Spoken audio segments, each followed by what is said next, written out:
let's learn how to brioche increase and decrease in two-color ribbing. Okay, this is a brioche scarf called the brioche sound waves, and here is the brioche right slanting decrease that slants to the right, and over here is the brioche left slanting decrease. It slants to the left. So that's one technique, the brioche left. Another technique, the brioche right decrease. And here we have the brioche increase, also known as bark, yarn over, bark. Brioche knit, yarn over, brioche knit. The brioche increase is the same technique, no matter which direction it slants. And this is what it looks like on the wrong side. Those really fun valleys and columns. Let's learn how to increase and decrease. Most increases and decreases are always worked on the right side. I'm using my dark main color on the right side. I'm going to show you the increase and the decrease with Continental knitting. If you hold your yarn in your right hand, English style, then click on the timestamp in the description box below and you can skip ahead to English style tutorials. So for you Continental knitters, knit one, slip one with a yarn over. Let's do a brioche increase into this main color column. Brioche knit, yarn over, brioche knit. It's as easy as that. You knit, yarn over, and knit into one stitch, getting 3 stitches coming from one. Let's try that again. You always do it into a column, this knit column, brioche knit, leave the stitch on the needle, yarn over, knit into the same stitch. That was too much fun. Let's do that again. Brioche knit, yarn over, brioche knit. Beautiful, those increases. In some of my patterns, look at this. This is a big increase. This is like 16 stitches being increased. This technique is very similar. Brioche knit, yarn over, knit, yarn over, knit, yarn over, knit. You just do that as many times as the pattern says. Oh my gosh, look at that. And you can get so many stitches coming from one stitch. But let's calm down, okay? Not today. That was the brioche increase. Let's do that one more time. Regular. Brioche knit, yarn over, brioche knit. Now let's decrease. I'm going to do a right slanting decrease. I marked the stitch that is going to be the column that leans to the right. So for a brioche right slanting decrease, it'll say where to do that in the pattern. So I've done my pattern, and now the pattern says brioche right slanting decrease. Slip this stitch knitwise with the shawl.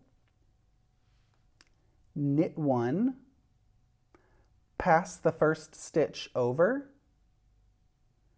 slip that stitch onto the left needle, and then the last step, slip the next column over, and now you're done, and you have to slide that stitch onto the right needle. Whew, that was a lot. Let's do that again. Brioche right slanting decrease. Let's slip this big fish knitwise, the fish and its shawl, knit the little fish. The big fish eats the little fish and swims over to the shark, and the shark goes very happy, and it swims to the right needle. So you just decreased 2 stitches, and this knit column slants to the right. I'm going to show you the brioche left slanting decrease that slants to the left using Continental knitting. Brioche left slanting decrease. Slip the first stitch knitwise, the stitch and its shawl. Knit 2 together, knit 2 stitches together. You're going to knit this stitch and the shawl and that neighboring stitch together, and then pass the first stitch over. 1 stitch is on the needle now. Let's do that again. Brioche left slanting decrease. Slip the shark knitwise, knit 2 together, knit all that together. It's 3 strands of yarn, but it's 2 stitches. The yarn over and the stitch and the neighbor stitch, and then the shark eats them. This is a simpler decrease. I like this decrease a lot because there's fewer steps. One more time. Brioche left slanting decrease.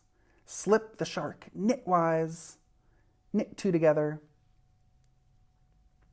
and pass the shark. It eats the stitch. Very beautiful. Leaning to the left, and you should be ready to slip one with a yarn over. For you English style knitters that throw your yarn in the right hand, this is how you do a bark, yarn over bark. Brioche knit into the stitch, yarn over, brioche knit into the same stitch, and then take it off, getting 3 stitches coming from one stitch. Slip one yarn over. Brioche knit one. You know, this, you follow the pattern. It says when to brioche knit, yarn over, brioche knit, when to do the increase, when to do the decrease. Let's do another increase into this stitch. Brioche knit, leave it on, yarn over, brioche knit. And that's all there is to it. You get 3 stitches coming from one.